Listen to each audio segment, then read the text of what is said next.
Parang gustong kutusan ni Jenny ang sarili niya habang kaharap niya ngayon ang lalaking naka one night stand niya. Halos buwan na din ang lumipas pero sariwa pa rin sa alaala niya ang lahat.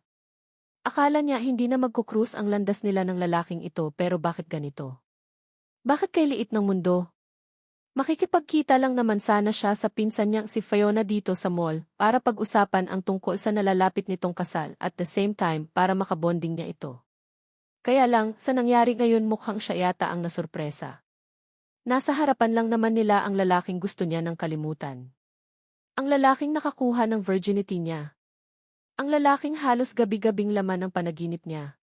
Tuluyan na siyang nakipag-break sa taksil niyang boyfriend na si Jefferson pero hindi naman siya nakaligtas sa gabi-gabing bangungot sa tuwing natutulog siya. Palagi niya kasi talagang napapanaginipan ang lalaking ngayon ay kaharap niya na.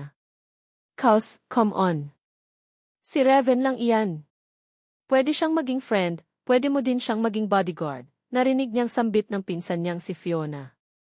Kaagad tuloy siyang nag-iwas ng tingin dito. Nahalata kaya nila ang pagkatulala niya habang nakatitig din kay Raven? Hi.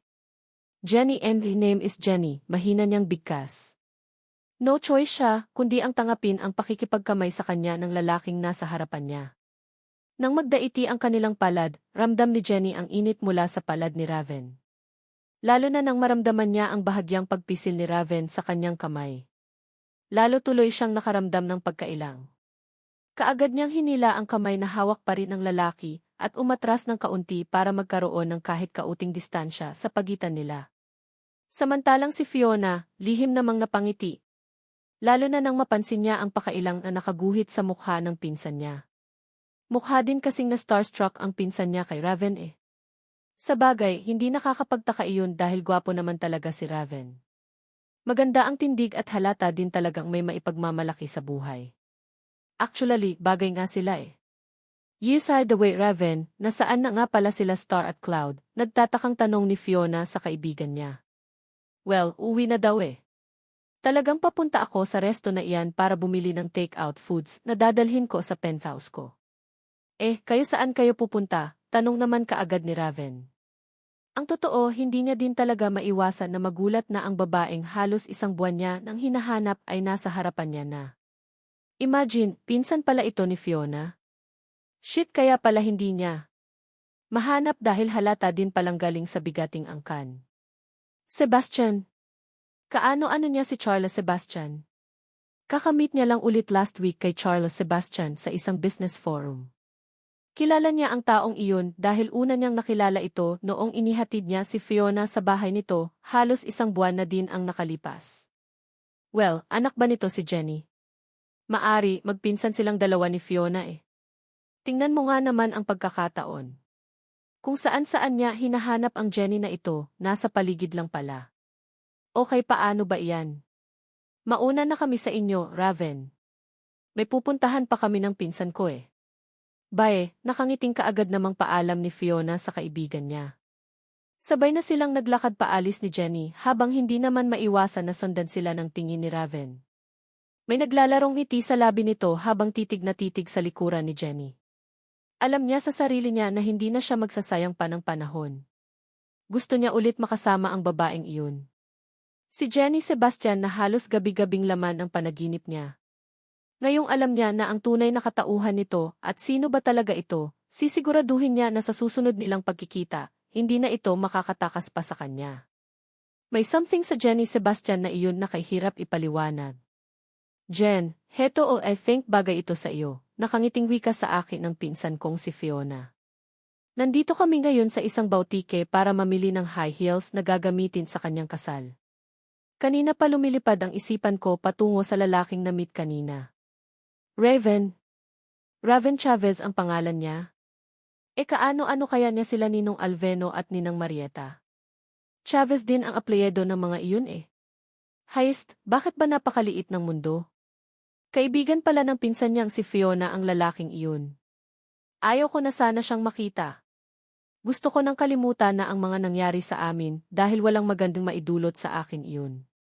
Ilang araw na akong tulala at hindi makakain ng maayos. Affected talaga ako sa mga nangyari at feeling ko palagi akong nininerbiyos. Jen, hello. Nandito ka pa ba? Saan ka na nakarating? Natigilan lang ako sa pagmumuni-muni nang maramdaman ko ang pagkalabit ni Fiona sa tabiliran ko. Napatitig naman ako sa hawak niya at saktumango. Naman bagay sa iyo.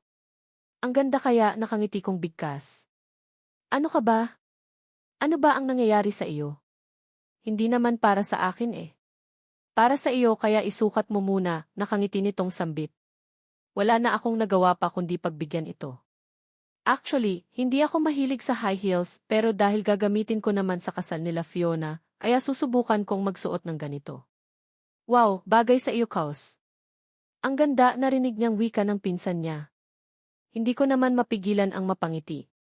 Yes. Ang ganda nga. Bumagay sa paa ko ang nasabing sandals. Parang gusto ko na din lalo na at komportable ako. Parang gusto ko pa nga ng isa eh. Kukunin ko na ito, nakangiti kong. Sambit.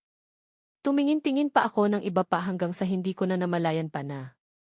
Nalibang na pala ako sa ginagawa ko. Hindi ko namalayan na nag-enjoy na pala ako sa pagsa-shopping. Sa bagay, bihira lang din naman akong mag-shopping eh. Si Mommy kasi talaga ang palaging namimili ng mga kailangan ko eh. Mula damit, sapatos at kung ano-ano pa si Mommy ang mahilig bumili noon. Lalo na kapag lumalabas silang dalawa ni Daddy na bansa, asahan talaga na puro mga gamit ko ang dala nito pabalik. Kaya naman hindi ko na talaga kailangan pang ma-shopping. Pero ngayon parang gusto ko na. Nakaka-relax pala talaga ng isipan. Abala ako sa kakapili ng mga iba ko pang gustong bilihin nang maramdaman ko ang muling paglapit sa akin ng pinsan kong si Fiona. Jen, sorry ha, but I think I have to go. Nakalimutan ko na kailangan pala naming i-meet ni Harry ang wedding organizers namin eh, hinging paumanhin ito. Kaagad namang akong tumango. Worries Kaus. Babayaran ko lang din itong mga pinamili ko at uwi na di ako, nakangiti kong sambit. Pasensya na talaga Jen ha? Hayaan mo tatawagan kita ulit kapag marami pa akong extra time, nakangiti nitong sambit. Hindi ko naman mapigilan ang matawa. Kailan kaya siya magkaroon ng extra time gayong sobrang busy niya? Ganun pa man, nakakaunawa naman akong tumango. No worries, Kaus. Magkikita pa naman ulit tayo bukas eh. Remember, sasamahan mo ako magpasukat ng gown ko, nakangiti kong sambit. Nga pala. Well, see you tomorrow, sambit nito. Kaagad namang akong tumango at mabilis na ding naglakad paalis si Fiona. Walang nabili ang pinsan ko kaya halata talagang nagamamdali ito. Namili pa ako ng iba ko pang gustong bilihin pagkatapos noon, nagpa siya na akong nagpunta sa counter para magbayad. Sobra-sobra ang allowance na natatanggap ko mula kay Daddy kaya kahit not working ako afford ko talagang bilihin lahat ng luho ko kaya naman kahit namamahalin ang tinda ng shops na ito. Naghihintay ako sa total ng babayaran ko nang maramdaman ko ang isang presensya sa likuran ko. Hindi ko pinansin iyon sa isiping baka isa lang sa mga customers na magbabayad na din kaya lang, noong tuluyan ng natotal ang mga pinamili ko, nagulat na lang ako nang may biglang nakipag-unahan sa akin na magbayad. That's mine. Ano ang ginagawa mo? Naiinis kong sambit. Inagaw ko pa sa kamay ng cashier ang card na binigay ng kung sinong tao na nasa likod ko bago ako pumihit paharap at ganoon na lang ang panlalaki ng mga mata ko sa gulat ng sumalubong sa paningin ko ang walang iba kundi si Raven. Nakangiti siya sa akin habang may nakikita akong kakaibang kislap ng mga mata niya. Hi! Hayaan mo ako na ang magbayad.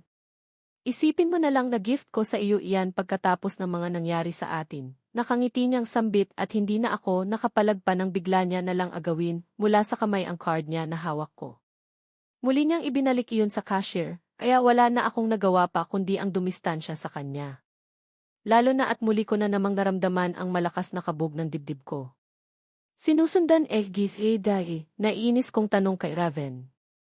Pagkatapos niyang bayaran ang mga pinamili ko, basta ko na lang siyang iniwan sa may counter. Hindi na din ako nag-abala pang kunin ang mga pinamili ko sa bahala siya. Since gusto niyang bayaran, edi kanya na. Nagbago na ang isip ko. Hey, bakit ang tapang? Wala naman akong ginagawang masama. Nakangisi niyang tanong sa akin. Kaagad namang nagsalubong ang kilay ko dahil sa sagot niyang iyon.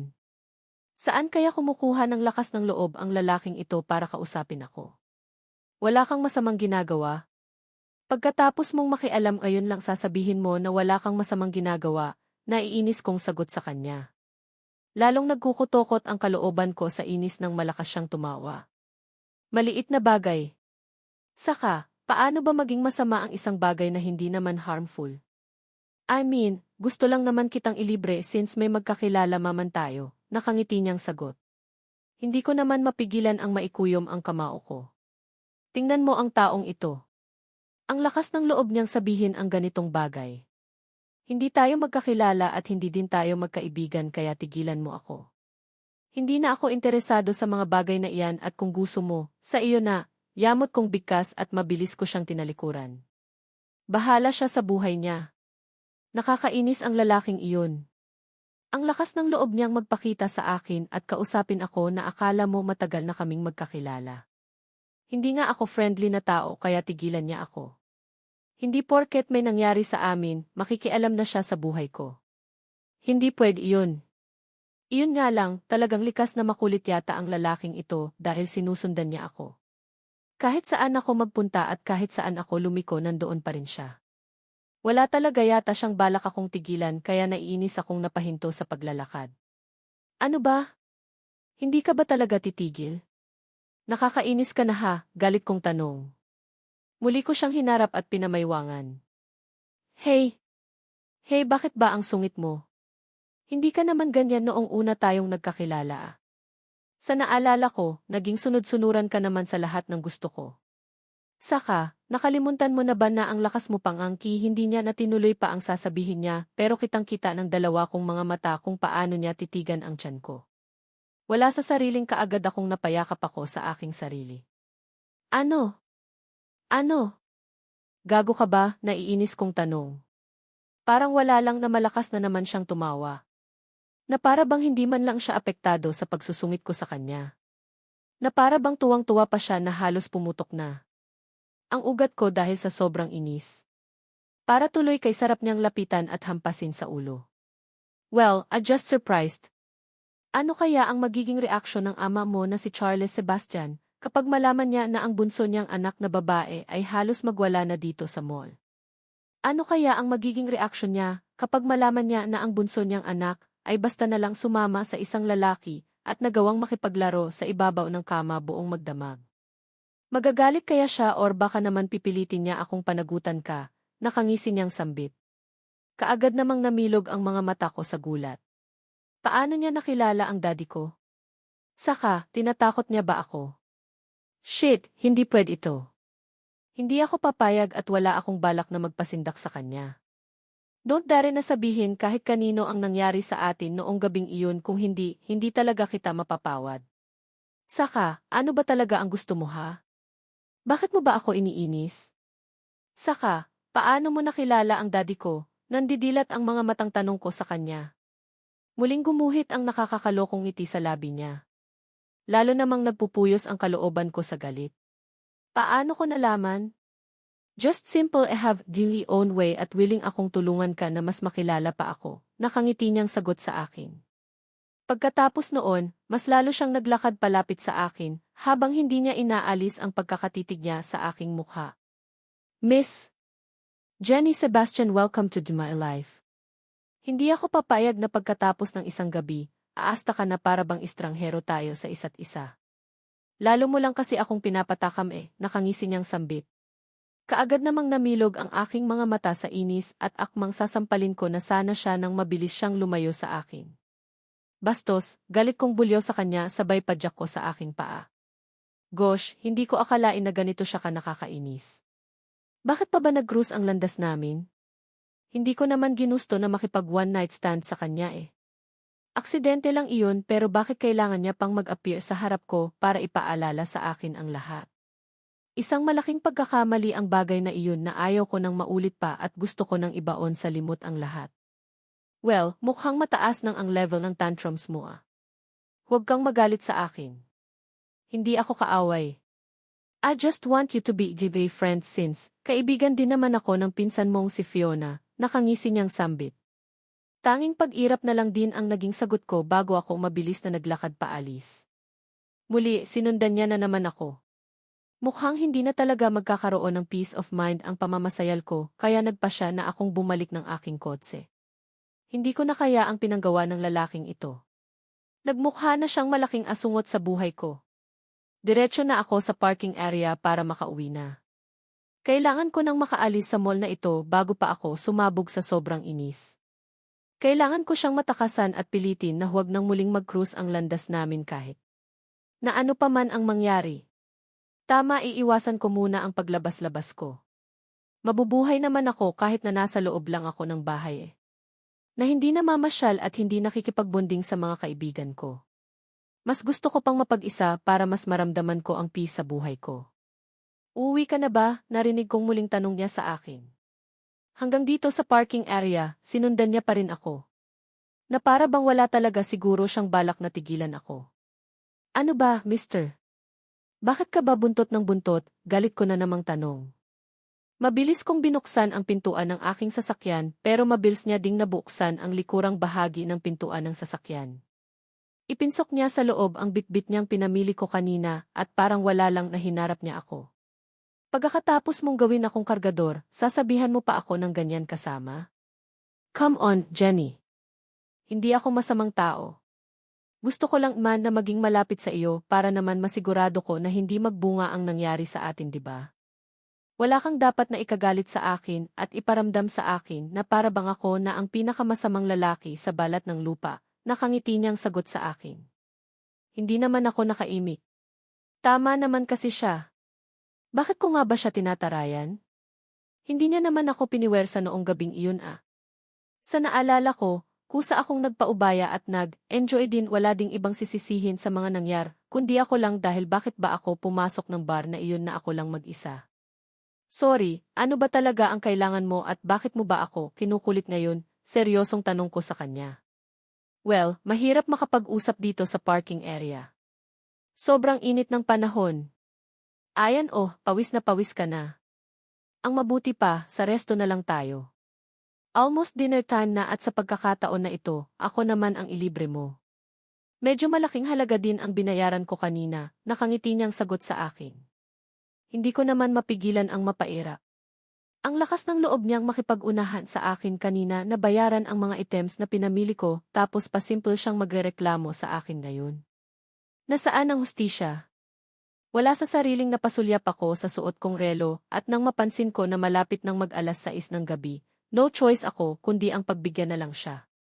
Tutal naman nakakaramdam na din ako ng pagkalam ng aking sikmura. Saka, mukha naman siyang hindi gagawa ng mga bagay na hindi ka nais-nais. Nandito kami sa mall at mabuti pa nga siguro na mag-usap kami. Para masabi ko din ang mga gusto kong sabihin. Para naman maitatak ko din sa isipan niya na gusto ko nang kalimutan ang nangyari sa amin noong gabing iyon at ganoon din sana siya. Okay, sasama ako sa iyo na kumain sa isang restaurant pero sa isang kondisyon. After this, wag mo na akong guluhin at huwag na huwag ka na din mag-appear sa harap ko habang buhay, seryoso kong bigkas. Kaagad ko namang napansin ang pagtaas ng kilay niya. Na para bang hindi siya kumbinsido sa sinabi ko. Ganoon pa man, pinilit kong baliwalain at muli akong nagsalita. It's just one night stand at dapat nang kalimutan, muli kong sambit sabay iwas ng tingin sa kanya. It's just one night stand pero virgin ka pa noon. Hindi lang din isang beses, 2 beses kundi 3 beses akong nakapagpaputok sa loob mo at may possibility na mabuntis ka, Jenny Sebastian, seryosong sagot niya sa akin. Kaagad namang namilog ang mga mata ko sa gulat. Shit, ang pangit niya talaga kabonding. Kailangan niya ba talagang magsalita ng mga bulgar na bagay? Paano ko nga ba makakalimutan ang lahat kung nakatatlong putok pala siya ng gabing iyon? Kaya pala ilang araw ko din ininda ang sakit sa pagkababae ko noong time na iyon dahil talagang sinulit niya ang gabi na magkasama kami sa ibabaw ng kama. Stop, Paingi. Nagbago na ang isip ko. Mag-dinner kang mag-isa mo, galit kong bigkas at mabilis na akong sumakay ng aking kotse. Bahala siya sa buhay niya. Sino ba siya para kausapin ko? Wala na akong pakialam pa. It's just a one-night stand at makakalimutan ko din iyon. Tama, makakalimutan ko din ang lahat-lahat kaya walang dapat na ikabahala. Isa pa, hindi ko siya kilala at 2 beses pa lang kaming nagkita at baka masama siyang tao. Baka may balak siyang hindi maganda sa akin, lalo na at feeling close na kaagad siya sa akin. Jenny, hey. Pumayag ka na eh. Ang labo mo naman kausap. Ang bilis magbago ng isip mo, narinig kong sambit niya.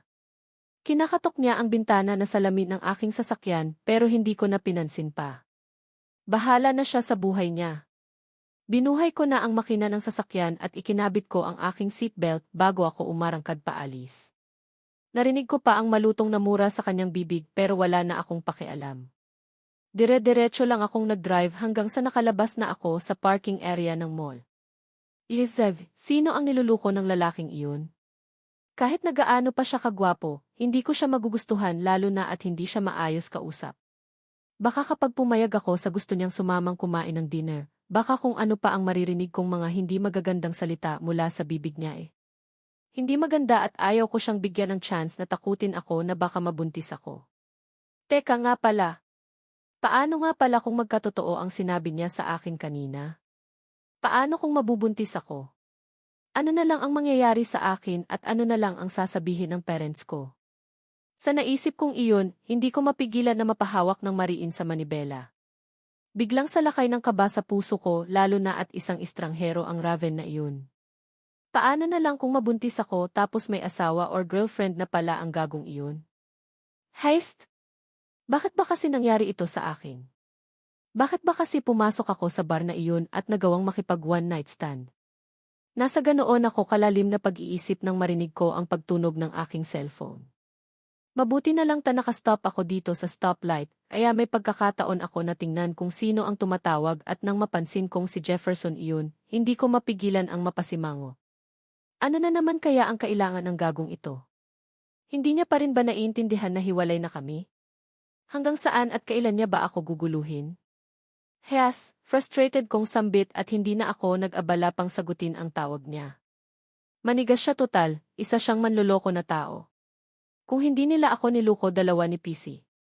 Hindi sana ako nagpunta ng bar at hindi sana ako nakipag one night stand sa isang lalaki na hindi ko naman kilala. Shit lang talaga. Maliban sa mga pinsan ko, si Peachy ang itinuturing kong best friend at hindi ko naman akalain na gawa niyang patulan ang manluluko kong boyfriend. Well, bahala na sila. Hindi na masakit sa kalooban ko ang hiwalayan naming dalawa ni Jefferson. Nak-moved on na ako at wala akong balak na magsayang ng luha sa mga manloloko na kagaya nila. Since gabi na kaya diretso na ako sa bahay namin. Iyon nga lang, pagkadating ko, hindi ko maiwasan na magulat nang sabihin sa akin ng isa sa mga kasambahay na may naghihintay daw sa aking bisita. Sino po manang, nagtataka kong tanong. Wala akong ini-expect na bisita ngayong araw at sa mga susunod pang araw. Sa nasabi ko na, hindi ako pala kaibigan na tao kaya sino naman ang bumisita sa akin ng ganitong oras. Jefferson daw po ang pangalan, ma'am.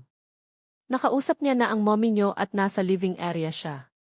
Hinihintay po kayo, nakangiting sagot naman ni Manang sa akin. Hindi ko naman maiwasan na lalong mapasimangot. Gagong Jefferson na iyon ah. Kailan pa siya nagkaroon ng lakas ng loob ng bumisita dito sa bahay? Sekreto ang pagiging girlfriend at boyfriend namin noon kaya naman hindi ko maintindihan kung bakit nandito siya kung saan hiwalay na kami. Ganoon po ba Manang? Okay po pupuntahan ko siya. But before that, pakisuyo po ng mga pinamili ko. Nasa kotse po at pakiakyat ng lang sa kwarto ko, nakangiti kong sambit. Kaagad namang tumalima si Manang kaya nagpa siya na akong puntahan na si Jefferson at nang magkalinawan na kami at mapalayas ko na siya dito sa bahay namin. Hindi ko siya kailangan sa buhay ko, kaya dapat lang na umalis na siya. Manloloko at walang dahilan para makinig sa mga kasinungalingan niya. Pagdating ng living room, naabutan ko nga si Jefferson na kausap ni Mommy. Hindi ko naman mapigilan ang mapasimangot. Ano kaya ang nakain ni Mommy? Bakit kaya nag-aksaya pa siya ng time na i-entertain ang manlolokong si Jefferson na ito? Kiyahe. Kiyahe. Good evening Mom, bati ko sa ina ko na si Mommy Francine at mabilis na naglakad palapit sa kanya at humalik sa pisngi niya. Iha, good evening din sa iyo. Teka lang, bakit ngayon ka lang? Kanina pa naghihintay sa iyo ang bisita mo, nakangiti nitong sambit. Wala sa sariling napasulyap ako sa ngiting-iti din na si Jefferson bago ako muling napatingin kay Mommy. Mom, wala po akong ini-expect na bisita ngayon. Saka pagod po ako kaya hindi ko po siya mahaharap direkta at walang paligoy-ligoy kong bigkas. Sinadya ko din nalakasan ang boses ko para marinig D.E. Jefferson na ito. Para feel niya na hindi ako natutuwa sa presensya niya. Iha, alam kong hindi ka sanay na may bumibisita sa iyo dito sa bahay, but I think kailangan mo nang masanay. Lalo na at hindi ka na bumabata. Taong pumunta. Dito si Jefferson kaya sana huwag mo siyang bastusin, lalo na at halos 2 oras siyang naghintay sa iyo. Nakangiting sagot ni Mommy. Hindi ko naman mapigilan na mapasimangot. Matalim mga matang sinulyapan ko si Jefferson bago ako dahan-dahan na tumango. Okay po, sige po. Kakausap ko siya. Pilit ang ngiti sa labing bigkas ko. Sure ako. Iyan ang gusto ko sa mga lalaki. Iyong kailangan pumunta dito sa bahay kung gustong manligaw. Respeto na din sa iyo pati na din sa amin, nakangiting wika ni Mommy bago niya muling hinarap si Jefferson. Okay iho, nandito na ang anak ko. Mag-usap na kayo. Teka lang, ano nga pala nang gusto mong inumin? Juice, coffee, nakangiting tanong ni Mommy kay Jefferson. Lalo naman akong napasimangot. Itigi. Ano kaya ang pinakain nitong si Jefferson kay Mommy at bakit ganito kagaan ang pagtanggap sa kanya dito sa bahay namin? Sige na iha. Ay entertain mo na iyang manliligaw mo. Magpapadala lang ako dito kay Manang ng paborito mong merienda, nakangiting wika ni Mommy. No choice ako kundi ang tumango na lang. Hindi ko na din pinansin pa ang katagang lumabas sa bibig ni Mommy na si Jefferson daw ay manliligaw ko. I said, manliligaw din ba as? Hindi ko bibigyan ng pagkakataon ang Jefferson na ito na bumalik pa dito sa bahay para utuhin si Mommy. Ano ang kailangan mo? Yamot kong tanong kay Jefferson nang kami na lang ang naiwan dito sa living area. Inukupa ko pa ang isa sa mga couch na katapat ng upuan niya. Jen, alam kong galit ka pa rin sa akin dahil sa mga nangyari, pero maniwala ka man sa akin or hindi. Pinagsisisihan ko na lang lahat, seryoso niyang sambit. Hindi ko naman mapigilan ang mapaismid. Ano pa ang saysay ng mga paliwanag mo gayong alam mo naman sa sarili mo na nawala na akong pakailan pa. Hiwalay na tayo at ang kapal ng mukha mo para pumunta pa dito sa bahay at kausapin ang mommy ko, seryosong tanong ko sa kanya. Kaagad naman siyang umiling. Hindi at never akong pumapayag na makipaghiwalay ka sa akin. Aminado ako na nagkamali ako pero sana, wag mo naman itong gawin sa akin oh. Mahal kita. Mahal na mahal kita at ang nangyari sa aming dalawa ni Peachy ay dala lang ng init ng katawan, seryosong sambit niya. Alam mo pala ang pagkakamali mo eh. Saka, init ng katawan? Come on, Jefferson, huwag mong sabihin sa akin na init lang ng katawan ang namagitan sa inyong dalawa ni Peachy dahil hindi ako maniniwala. Saka, kahit na ano pa man ang gawin mo, hinding-hindi na ako makikipagbalikan sa iyo. Once cheater is always cheater kaya lumayas ka na sa pamamahay namin. Hindi ka welcome dito, galit kong sagot sa kanya. Napansin kong natigilan siya at hindi din nakaligtas sa paningin ko ang pagguhit ng sakit sa mga mata niya. Mahal kita. Mahal na mahal kita at iginalang kita bilang girlfriend ko sa loob ng ilang taon. Sinunod ko ang nais mo na ilihim muna natin ang relasyon natin sa mga magulang mo dahil sabi mo nga, hindi ka pa ready. Pero bakit sa isang pagkakamali ko lang, hindi mo ako mapatawad, seryosong sambit niya. Dahil ayaw na ayaw ko sa mga lalaking manloloko. Wala na akong tiwala sa iyo, kaya malabo nang maging tayo ulit. I-focus mo na lang ang buo mong attention kay Peachy, total naman magyado kang nag-enjoy sa katawan niya diba, seryosong sambit ko. Napansin ko ang biglang pagtiim ng bagang niya at seryoso akong tinitigan sa mga mata. Hindi ako papayag na bigla mo na lang tapusin ang ilang taon nating relasyon, Jen. Noon pa man, nakatatak na sa isipan ko na ikaw ang babaeng gusto kong makasama habang buhay, kaya hindi ako papayag na basta mo na lang akong iwan, seryoso niyang sambit. E di huwag kang pumayag. Problema mo na iyan pero ako, buo na ang desisyon ko. Malabo nang maging tayo at hindi na madudugtungan pa ang kung anuman ang naging relasyon natin noon, seryosong sambit ko. Hindi ako susuko. Kung kinakailangan araw-araw kitang pupuntahan dito sa bahay niyo para suyuin ka ay gagawin ko. Mapatawad mo lang ako, Jen, seryoso niyang bigkas. Wala sa sariling mabilis akong napatayo. Tapos na ang pag-uusap nating ito kaya umalis ka na, seryosong bigkas ko. Napanasin ko ang pagkadismaya na kaagad na gumuhit sa mga mata niya. Look Jefferson, kung marami kang time na makipag-usap sa akin, ako wala. Pagod ako at gusto ko ng mapaghinga, malamig ang boses na bigkas ko. Okay, sige aalis na ako pero asahan mo na babalik ako. Hindi ako papayag na hindi ka bumalik sa akin, Jen. Ikaw ang mahal ko at hindi ako basta-basta susuko. Seryoso niyang bigkas at tumayo na din siya. Malungkot siyang napatitig sa akin bago siya naglakad paalis. Wala sa sariling yamot na nasundan ko na lang siya ng tingin. Ang kapal ng mukha ng Jefferson na iyon na dumalaw-dalaw dito sa bahay sa kabila ng panloloko ng ginawa niya sa akin. Sis, umasa siya hangat gusto niya dahil wala na akong balak na bumalik sa kanya. Manloloko, mahina kong sambit bago ako nagpa siyang umakyat na ng kwarto. Pagod ako at gusto ko nang magpahinga. Iyon nga lang, bago ako nakaalis na living room, siyang pagdating naman ni Mommy. Kitang-kita sa mukha ang pagtataka nito at mabilis akong nilapitan. Anak, nasaan na ang manliligaw mo? Seryosong tanong niya sa akin. Hindi ko naman mapigilan ang mapangiwi. Manliligaw iyan? Iyon ang iniisip ni Mommy tungkol kay Jefferson. Napumunta ang lalaking iyon sa akin para ligawan ako. No. Mom, bakit niyo naman po pinapasok si Jefferson dito sa bahay natin? Paano na lang kung manloloko pala siya at may masamang balak dito sa loob ng bahay natin? Seryosong tanong ko.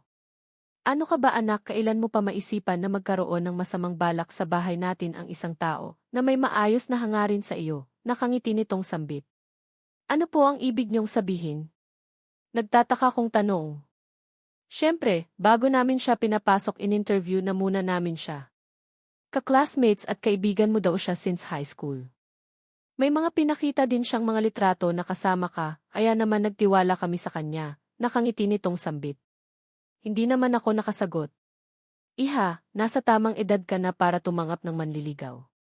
Napapansin namin ng daddy mo na wala kang interes sa opposite sex mo.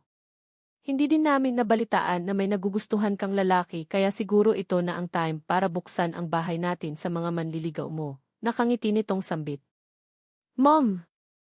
No! Ayaw ko po. Masyadong hassle iyan. Saka, wala namang dapat na ipagmadali lalo na at gusto ko pang i-enjoy ang buhay ng isang dalaga. Nakanguso kong sagot sa kanya. Hest, ano ba itong si Mommy? Bakit nila naisip ang tungkol dito? Saka, i-open daw ang bahay para sa mga manliligaw ko. Sakit lang ng ulo iyon. Mabilis lumipas ang mga taon at ayaw naman namin na baka magising na lang kami isang umaga na matandang dalaga ka na. Ayaw namin mangyari iyon. Gusto din namin ng daddy mo na magkaroon ka ng sariling pamilya, kaya ngayon pa lang, kailangan mo nang tumanggap ng manliligaw para makapili ka. Nakangiti nitong sambit. Hindi ko naman maiwasan na mapangiwi. Usapang desperada na ang topic namin eh. Pagiging matandang dalaga na kaagad ang topic gayong ang tagal-tagal pa mangyari noon. Sige na, anak. Magpahinga ka na muna. Ipapatawag na lang kita kapag kakain na tayo ng dinner, muling bigkas ni Mommy. Wala na akong choice kundi ang kaagad na sundin ang sinabi niya. Mas maganda nga siguro na sa kwarto na lang muna ako para matigil na ang pag-uusap tungkol sa mga ganitong topic. Okay po Mom, pilit ang ngiting sambit ko at mabilis ko nang tinahak ang hagdan paakyat. Diretso na ako sa kwarto at pagkatapasok ko sa loob parang nahahapo na kaagad kong ibinagsak ang feeling pagod kong katawan sa ibabaw ng malambot ng kama. Sa sobrang dami ng mga nangyari ngayon araw, feeling ko pagod na pagod ako. Parang gusto kong matulog na lang muna para maiwasan ko ng isipin ang mga alalahanin ko sa buhay. Tulala akong nakatitig sa kawalan nang marinig ko ang pagtunog ng aking cellphone. Kaagad kong dinampot iyon at wala sa sariling mabilis na sinagot. Ni hindi man lang ako nag-abala na tingnan kung sino ang tumatawag. Hello, walang gana kong sagot. Sino iyong lalaki na kakalabas lang sa bahay niyo?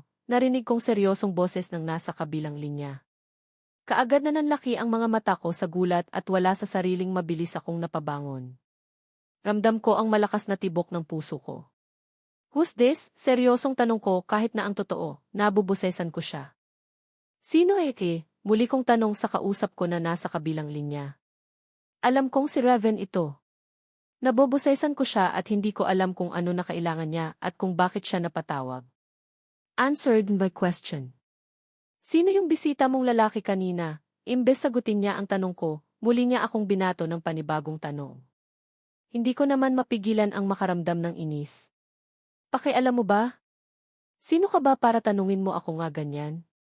Boyfriend ba kita para questionin mo ako ng mga ganyang bagay? Kisay, seryosong bigkas ko at hindi ko na hinintay pa ang maging sagot niya. Mabilis ko nang ini-off ang tawag. Yes, kilala ko siya. Si Reven iyon. Sa sandaling nagkausap kami kanina sa mall nakatatak na sa isipan ko ang timbre ng boses niya, kaya kahit na hindi siya magpakilala sa akin, kilalang kilala ko siya. Hindi pwedeng hindi. Ano kaya ang kailangan niya sa akin? Paano niya kaya nakuha ang number ko? Heist, hindi maganda ito. Dapat ngayon pa lang, iwasan ko na siya eh. Hindi ako dapat makipaglapit sa kanya, lalo na at wala akong balak na aminin kahit kanino ang nangyari sa aming dalawa ng gabing iyon. Gusto ko nang ang kalimutan, di ba? Kaya nga ayaw na ayaw ko nang aali-aligid siya sa akin. Heist! Wala sa sariling muli akong napatingin sa aking phone nang muli iyong nagring. Muli kong tiningnan at nang mapansin ko na same number pa rin, walang pagdadalawang isip na ini-off ko na ang aking cellphone. Ayaw ko na siyang makausap. Ayaw ko nang magkaroon ng kaugnayan sa kanya. Hindi ko tuloy mapigilan ang muling mapabuntong hininga. Nahiga ako sa kama at napatitig sa kawalan. Sa totoo lang, naguguluhan ako sa mga nangyari sa buhay ko ngayon. Hindi ko alam kung ano nga ba ang pwede kong gawin para mawala lahat ng mga alalahanin ko sa buhay. Kinabukasan, maaga pa lang, nagpaalam na ako kay mommy na aalis na muna ng bahay. Ngayong araw ang schedule na magpapasukat ako ng gown para sa susuotin ko sa kasal ng pinsan kong si Fiona. Ako ang maid of honor niya, kaya naman dapat talagang masukatan na ako para sa gown ko. Kumain lang ako ng breakfast tapos nag-drive na ako patungo sa isang boutique kung saan kami magkikita. Akala ko maaga na ako pero pagkadating ko doon, nagulat na lang ako dahil may mas nauna na pala sa akin. Dinig ko mga kaibigan sila ni Fiona at isa-isa niya naman akong ipinakilala sa kanila. Ay! Ikaw pala ng pinsan ni Fiona? Nice to meet you, nakangiting wika sa akin ng lalaking Cloud daw ang pangalan. Katabi nito ang babaeng nagngangalang Star daw. Ewan, mabuti pa itong pinsan kong si Fiona, ang dami niyang kaibigan. Hi! Ikinagagalak ko din kayong makilala. Pilit ang ngiti sa labi ng bigkas ko. Pagkatapos noon, naupo na ako sa isa sa mga bakating couch upang maghintay sa turn ko na masukatan. Habang naghihintay, inabala ko ang sarili ko sa kakatingin sa mga magazine na nasa harapan ko. Naririnig ko pa ang masayang pakikipag-usap ng pinsan kong si Fiona kina Star at Cloud. Nandito din pala ng iba niya pang mga kaibigan noong college days niya. Sa bagay, palakaibigan ang pinsan kong ito, kaya hindi nakakapagtaka na kaya niya talagang kumuha ng maraming abay. Hindi kagaya ko na walang kahilig-hilig makipagkaibigan. May ugali kasi talaga ako na mas gusto kong mapag-isa, kaysa makipag-usap sa kung kanino-kanino. Minsan, napagkakakamalan akong suplada daw pero wala akong pakialam doon. Isipin nila ang kung ano man ang gusto nilang isipin. Nakatutok ang mga mata ko sa magazine at deadman na din ako sa mga kaganapan sa buo kong paligid nang maramdaman ko ang pag-upo ng kung sino sa tabi ko. Hindi ko na sana papansinin pa pero hindi ko pa rin mapigilan ang mapaangat ng tingin nang maamoy ko ang familiar niyang amoy. Nanonood iyon sa aking ilong na siyang dahilan kaya naman napatingin ako sa kanya. Hey Jenny Small World, kaagad na bigkas nito nang magtama ang aming paningin. Kaagad na nanlaki ang mga mata ko sa gulat. Wow, Raven! Magkakilala kayo. Narinig kong sambit ni Star pero parang dumaan lang iyon sa pandinig ko. Gulat na gulat pa rin kasi talaga akong nakatitig kay Raven eh. Ano ang ginagawa niya dito? Don't tell me isa siya sa mga abay nila Fiona at Harry. Shocks! Yeah, actually, kahapon lang magkasama kami, nakangiting sagot ni Raven kay Star sabay kindat sa akin na labis kong ikinagulat. Wala sa sariling kaagad akong nag-iwas ng tingin sa kanya. Bakit ganito? Bakit ramdam ko ang malakas na kabog ng dibdib ko? Thank you for coming, Jen ha. Nakangiting wika sa akin ang pinsan kong si Fiona pagkatapos kong sukatan. Isang tipid na pagtango ang naging sagot ko. Kanina pa ako feeling aligaga.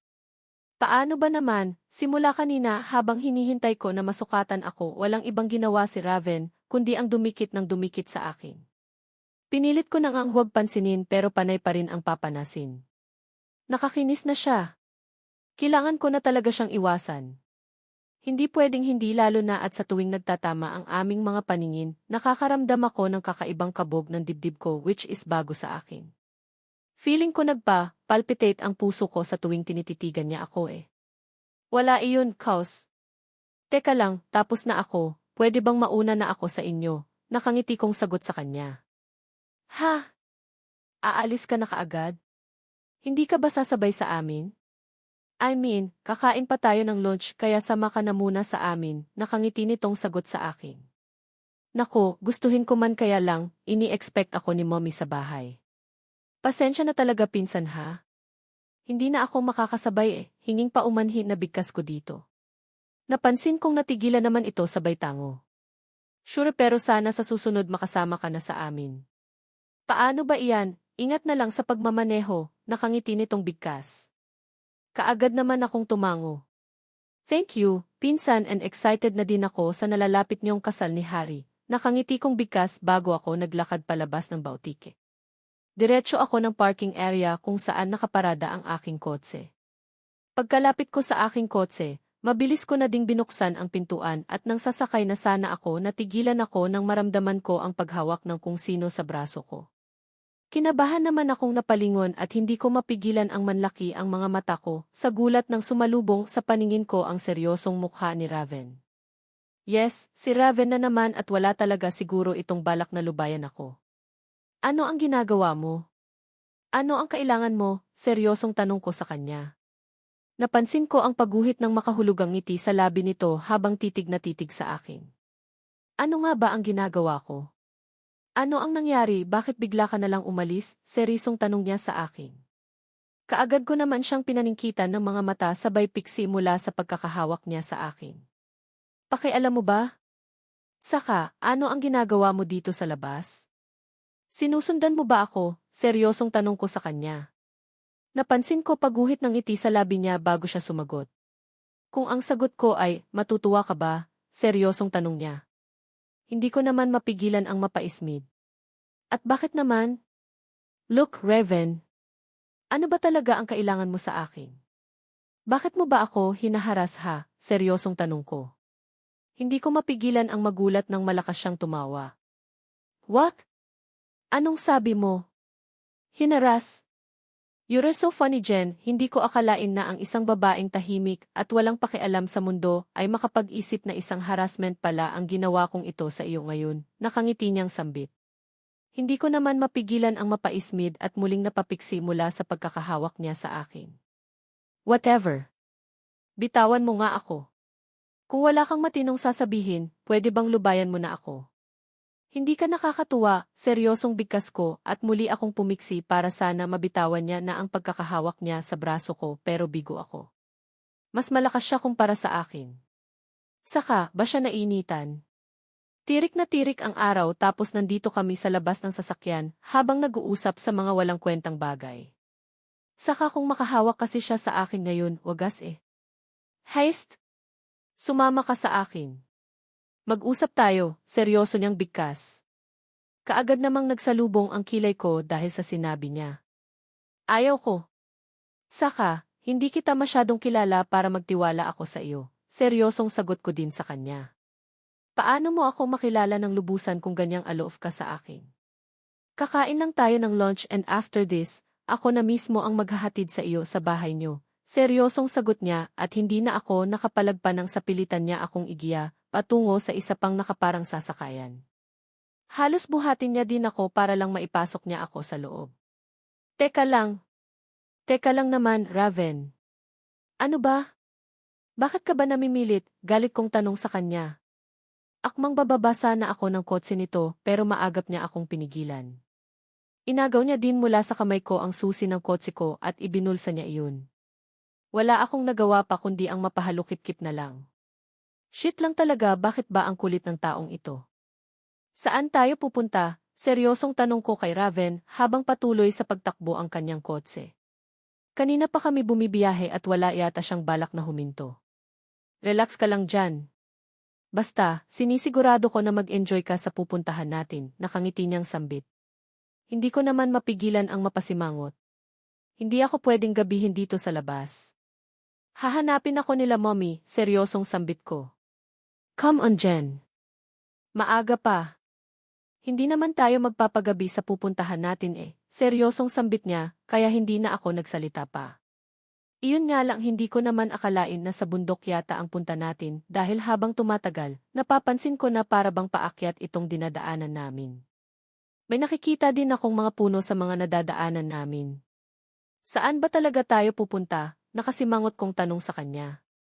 Anong oras na ba?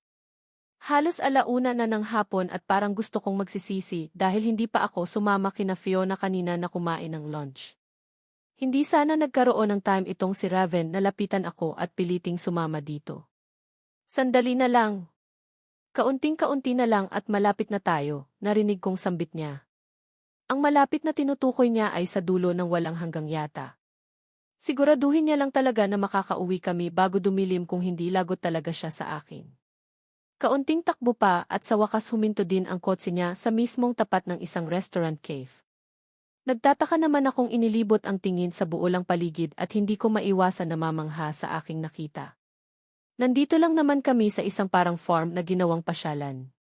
May mga nakikita akong ibang turista at mula sa kinaroroonan namin, tanaw na tanaw ko ang asul na karagatan. Nasa mataas kaming bahaging bundok at ang unang bumungad sa akin ay ang tahimik ng buong paligid. Feeling ko nasa paraiso ako. Uupo ka na lang ba dyan? Let's go, kain na muna tayo bago natin libutin ang buong paligid, nakangiting wika sa akin ni Raven. Ni hindi ko nga namalayan na nakababa na pala siya ng kotse. Manghang-mangha kasi ako sa mga nakikita ng mga mata ko kaya ganoon. Anong lugar ito? Seryosong tanong ko. Part pa rin ng Luzon kaya huwag lang mag-alala. Makakauwi ka pa rin naman mamaya, nakangiti nitong sagot sa akin. Na para bang akala mo ang tagal na naming magkakilala. Tuluyan na nga akong bumaba ng kotse. Akmang aalalayan niya pa nga sana ako pero mabilis akong umiwas. Hangat maari kasi ayaw kong magdaiti ang balat namin. Naiilang ako. Pumasok na kami sa restaurant cave, at hinayaan ko siyang na siya na ang umorder ng makakain namin mukhang kabisado at palagi siya sa lugar dahil napansin ko kung paano siya batiin ng staff kanina pagkapasok namin. Masarap ang mga pagkain na inorder ni Raven or sadyang gutom lang talaga ako dahil magana akong kumain. Panaka-naka akong inililibot ang tingin sa buong paligid.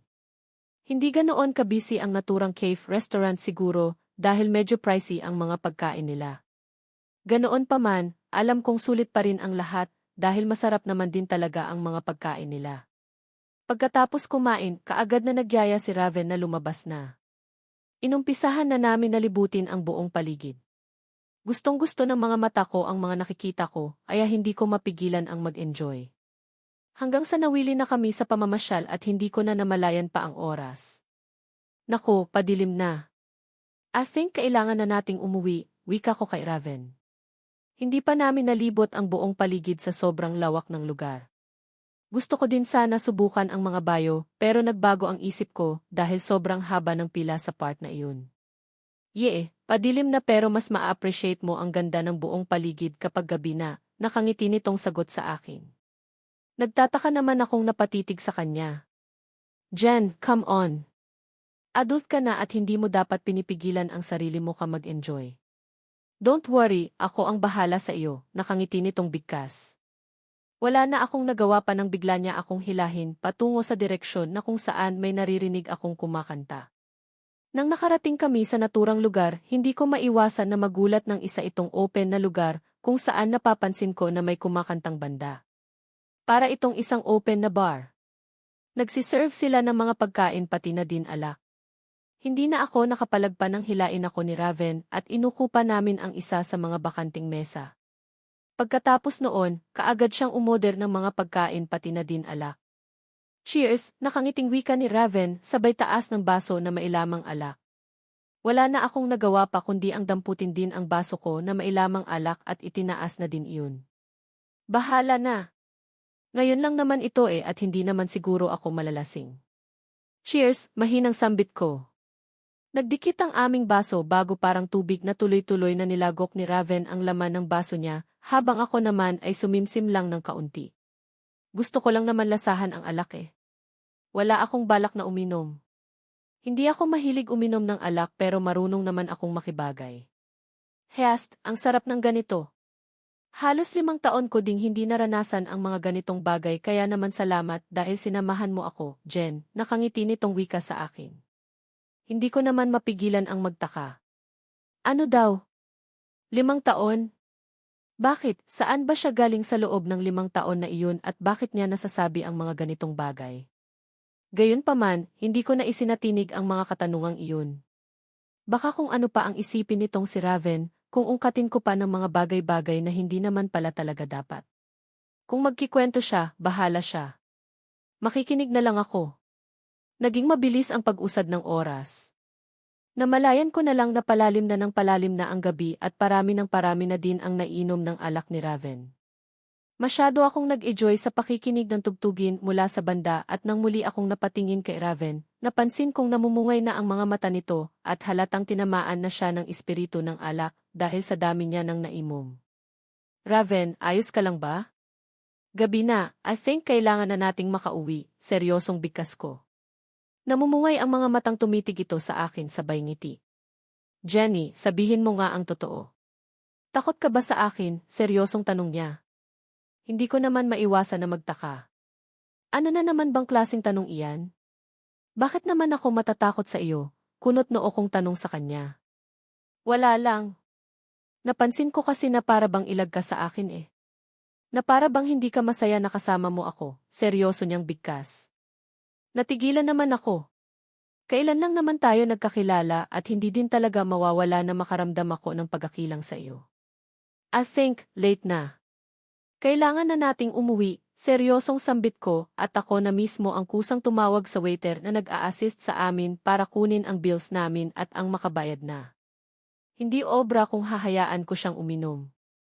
Baka abutin kami ng magdamag at hindi pa kami nakakauwi ng bahay. Mabuti na lang talaga at nakapag-message na ako kay mommy kanina na gagabihin ako sa pag-uwi. Mas maigi na din iyon kaysa naman sa mag-aalala sila sa akin. Here! Hindi naman pwedeng ikaw ang magbayad since treat ko ito sa iyo. Dumating na ang bills namin at kaagad na iniabot ni Raven sa akin ang kanyang wallet. Tinanggap ko na lang iyon kaysa naman sa pagtalunan pa namin ang ganitong kaliit na bagay. Wala din naman akong bitbit na cash at mabuti na lang at meron siya. Pagkatapos magbayad, mabilis na akong tumayo mula sa pagkakaupo. Hindi naman ako masyadong uminom ng alak kaya naman nasa huwesyo ako 100%. Si Raven naman ay napapansin ko na hindi na straight ang kanyang paglalakad. Are you sure na ayos ka lang? Seryosong tanong ko sa kanya. Mukhang may tama na siya ng alak dahil paekis-ekis na siya kung maglakad. Wish ko lang na sana makauwi kami ng maayos ngayong gabi. Hindi ako pwedeng mag-drive na ako lang lalo na at hindi ko kabisado ang lugar at paahon ang mga dinadaanan namin kanina. Hindi na ako nakatiis pa. Inalalayan ko na si Raven bago pa siya sumadsad sa lupa. Lasing nga talaga siya dahil para bang kay bigat na ng bawat paghakbang niya. Hinayaan ko siyang isampay niya sa balikat ako Jenny's braso niya habang nakaangkla naman sa baiwang niya ang aking isang braso. Alam kong sobrang nakakailang itong posisyon namin pero wala naman akong mapagpipilian. Wala akong magawa kundi ang magtiis at umaasa na sana makauwi kami ng maayos ng bahay. Pagdating ng kotse, nangyari na nga ang kinakatakutan ko. Ni ang pagsampa sa kotse ay hindi niya nayatak kaya dahil sa sobrang kalasingan. Bigla tuloy akong namroblema. Sa sitwasyon ni Raven, alam kong hindi niya na kaya pang mag-drive. Nako, talaga naman. Raven, ano ba? Kaya pa ba? Seryosong tanong ko gayong alam kong hindi niya naman talaga kaya. Mali talaga ang naging desisyon ko na sumama sa kanya eh. Hindi pala ako nagdesisyon na sumama sa kanya dahil pinilit niya lang pala ako. Heist? Dili, mukhang hindi na yata kayang mag-drive ng nobyo mo ah. May mga paupahan pong cottage sa loob kung gusto niyo pong magpalipas ng gabi sa lugar na ito. Kaagad akong napalingon nang may biglang nagsalita sa likuran ko. Isa itong babae na may dalang basket na alam kong isa sa mga vendor na nagkalat dito sa parking area. Heist, napagkamalan pa kaming magnobyo. Gayunpaman, wala din akong balak na i-correct ang sinabi niya since isa naman siyang estranghera. Heist, pahamak talaga itong si Raven eh. Makikita niya. Makikita niya talaga. Ha? Saan po banda, manang seryosong tanong ko. Hindi ko pa nga maiwasan na mapakaramdam ng inis nang mapansin kong nakasandal lang sa kotse si Raven habang nakapikit ang mga mata. Ano iyon, nakatulog siyang nakatayo? Kainis. Sabi niya pa kanina uwi daw kami bago gumabi anong oras na? Doon po ma'am. Teka lang po, itatawag ko kayo ng golf cart e-bike, seryoso nitong sambit. Nagpalingalinga ito at may kinawayan at ilang saglit lang may dumating ng gold cart e-bike. Sa cottage po ba tayo ma'am? Kaagad na din naman akong tumango at nagpatulong na din sa kanya para maisakay na si Raven. Ang bigat niya. Ngalay na ang braso ko. Bago kami tuluyang lumarga, binigyan ko pa ng pera ang matandang babae na tumulong sa amin. Laking tuwa nito at paulit-ulit pang ang nagpasalamat sa akin. Samantalang, mabilis lang naman kaming nakarating sa sinasabi nilang cottage. Isa iyong bahay kubo inspired na nakaharap sa malawak na pool kung saan napapansin ko na may mga naliligo pa rin. Tipikal na cottage dahil feeling ko may mga nagna-night swimming sa parteng ito ng pasyalan. Kaagad naman kaming inassist ng mga staff. Mabuti na lang talaga at may available pang cottage, kung hindi baka sa kangkungan kami pinulot nitong si Raven Ang tigas kasi talaga ng ulo niya. Inom tapos malalasing tapos ako itong iniistorbo niya. Mabuti na lang talaga at tinulungan na din ako ng staff para makapasok ito sa cottage at maihiga ng maayos sa kama. Hindi ko talaga kaya itong si Raven kung mag-isa lang ako, lalo na at malaki siyang tao at mabigat din siya. Feeling ko nga, sa ilang minuto lang na inalalayan ko siya kanina ubos na ang lakas ko narinig kong ungol nito. Akmang babangon yata ng kama pero muli ding napahiga. Mariin na nakapikit ang kanyang mga mata. Sa totoo lang, hindi ko alam kung ano ang gagawin ko sa isang taong lasing. Never pa akong nakaalaga ng lasing at ngayon pa lang at kay Raven pa talaga na kailan ko lang nakilala. Ano? Ano ang inuungol-ungol mo dyan? Yamot kong tanong sa kanya. Water. I am thirsty. I need water. Narinig kong sambit niya at hindi ko mapigilan ang mapasimango. Babaliwalain ko sana siya dahil naiinis ako pero hindi ko pala kaya. Mabuti na lang talaga at may telepono dito sa loob ng cottage at may mga extension number para makatawag sa kung saan-saang department. Sa restaurant ako tumawag para magpa-deliver ng tubig, juice at ilan pang makukutkot. Kaysa naman sa tumunga nga ako habang hinihintay kong mahimasmasan itong si Raven.